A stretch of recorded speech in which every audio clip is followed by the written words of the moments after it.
Au lendemain de la journée de la jeunesse africaine, je vous propose de faire le point sur la petite enfance, notion ambiguë en République démocratique du Congo, qui joue pourtant un rôle déterminant dans le développement intégral du citoyen. Voici donc l'invité du journal.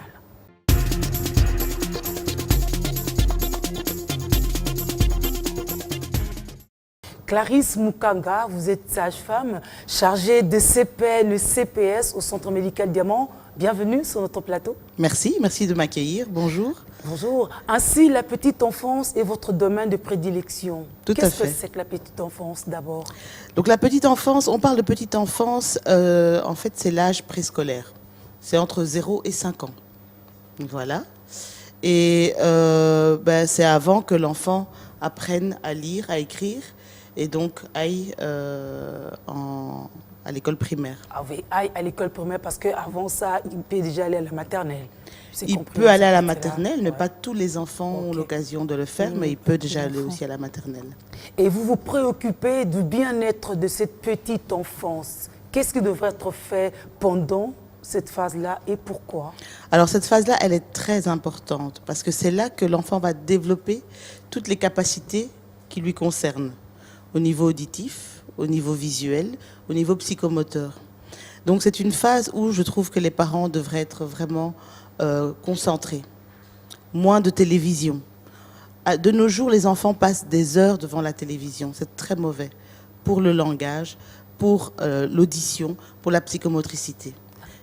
Alors, parce que vous êtes déjà dans ce débat, que dites-vous à ceux qui se posent la question d'être fixés sur les enfants exposés à la télé avant 3 ans?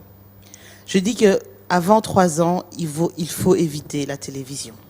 Parce que de 0 à 3 ans, l'enfant développe son imaginaire. C'est-à-dire qu'il va être curieux de tout. Et c'est les prémices pour l'apprentissage en primaire. Si on l'expose à la télévision, il est passif. Il ne va pas développer son imaginaire et il va se laisser aller par la vie. Et ça, c'est bien dommage. Alors, dans l'optique où rien ne naît de rien, l'enfant exposé à rien peut bien développer son imaginaire? Bien sûr. Comment? Parce que comment il va le faire? C'est-à-dire que tout ce qu'il va trouver dans son chemin, il va essayer de jouer avec, par curiosité, de le manipuler. Et ça va faire que l'enfant lui-même trouve ses jeux parfois. Il ne faut pas acheter des 1000 et des 100. Il faut parfois aussi laisser l'enfant s'ennuyer. Et là commence le développement de l'imaginaire, de l'invention, qui, je répète, sont les prémices pour un meilleur apprentissage à partir de 6 ans. Vous parlez de jeux, quand bien même à un moment on peut aussi laisser l'enfant s'ennuyer, ok, mais alors s'il faut que l'enfant joue, il devrait jouer à quoi? À quelle intensité? Ça se ferait comment? En fait, l'enfant, son développement psychomoteur passe par le jeu, donc il doit jouer tout le temps. Voilà. Donc après, à partir de 2 mois, déjà, l'enfant commence à jouer, curieux, il voit très bien. Donc on peut lui montrer des éléments de couleur. Ça peut être un pagne très, très éclairé, ça peut être une lumière. Après 1 an, il est curieux, il va commencer à prendre des petites choses un peu par terre. Voilà, donc le jeu, c'est H24 pour l'enfant. Alors, qu'est-ce qu'on fait? Parce que pendant cette période-là, c'est aussi facile pour les parents, s'ils respectent bien les normes, telles que vous le dites ici, de détecter éventuellement des problèmes chez l'enfant au cas où. Que faire? Voilà, alors ça c'est très important. Chez nous, au Centre Diamant, nous avons des CPS, des consultations préscolaires. Ce sont des consultations en fait préventives. C'est-à-dire qu'on accueille les enfants par le jeu. Il y a une puéricultrice qui les accueille, on a des jouets. Par le jeu. Déjà là, on peut voir comment l'enfant est. Est-ce qu'il est plutôt solitaire? Est-ce qu'il est plutôt passif? Est-ce qu'il va courir vers les jeux? Est-ce qu'il va courir vers d'autres enfants? Déjà, c'est un élément très important. Ensuite, après ça, l'enfant est accueilli chez l'infirmière.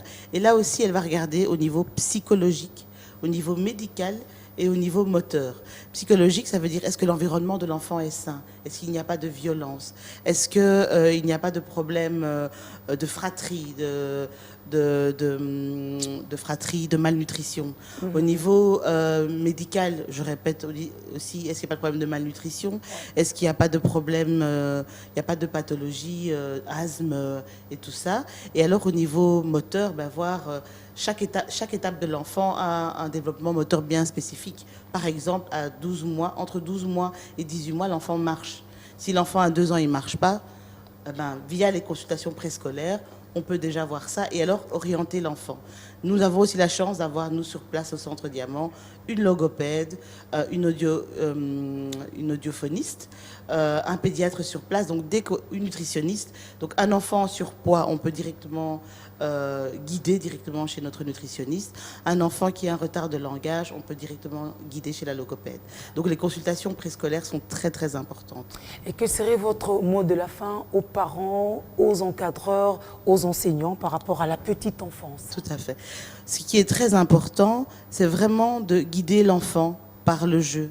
L'enfant est notre avenir, donc c'est important de le soutenir, de le tenir. C'est une plante qui est en train de se former pour l'avenir. Donc le guider avec bienveillance, avec amour et affection. Voilà, on va le guider avec affection. Madame, merci Merci d'avoir répondu à notre invitation. Merci à vous. À bientôt. À très bientôt. C'était l'invité du journal.